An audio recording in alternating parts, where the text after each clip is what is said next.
राम राम शेतकरी मित्रांनो, आत्ताची महत्त्वाची बातमी आपण पाहणार आहोत नाशिक जिल्ह्यामधून।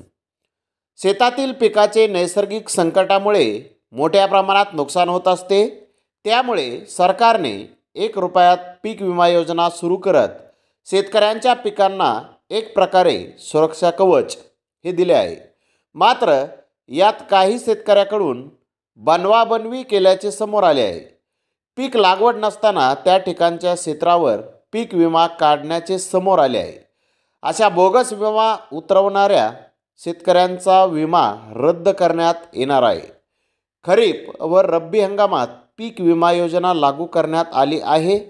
त्यानुसार खरीप हंगामात लागवड करण्यात आलेल्या पिकांसाठी शेतकऱ्यांनी विमा उतरविला आहे।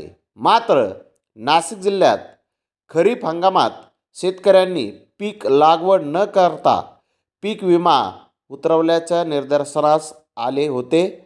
प्रामुख्याने कांदा उत्पादक शेतकऱ्यांचा आकडा बोगस पीक विमा उतरवल्याच्या संख्येत सर्वाधिक असल्याचं कृषी विभागाच्या निदर्शनास आले आहे।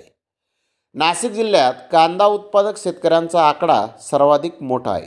नाशिक जिल्ह्यात 5172 शेतकऱ्यांनी 3600 हेक्टर क्षेत्रावर बोगस पीक विमा उतरवल्याचे समोर आले आहे।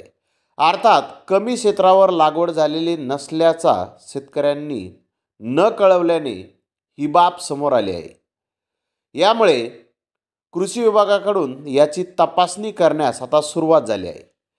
कृषी विभागाने विमा कंपन्यांना बोगस पीक विमा उतरवलेल्या शेतकऱ्यांचा विमा रद्द करण्याचा निर्णय घेण्यात आल्याचे नाशिकच्या उपसंचालक कृषी अधिकारी यांनी सांगितले आहे। मुळात कृषी विभागाच्या पडताळणीनंतर सरकारच्या तिजोरीच्या कोट्यावधी रुपयाचा भुर्दंड वाचला आहे। तर बोगस पीक विमा प्रकार उघडकीस आल्यानंतर येणाऱ्या काळात कृषी विभाग पीक विमा कंपन्यांच्या माध्यमातून CSC सेंटरला भेटी देऊन पीक विमा उतरवल्याची पडताळणी करणार आहे। तर धन्यवाद मित्रांनो, आपण माझा व्हिडिओ शेवटपर्यंत पाहिल्याबद्दल। व्हिडिओ आवडल्यास लाईक करा, शेअर करा।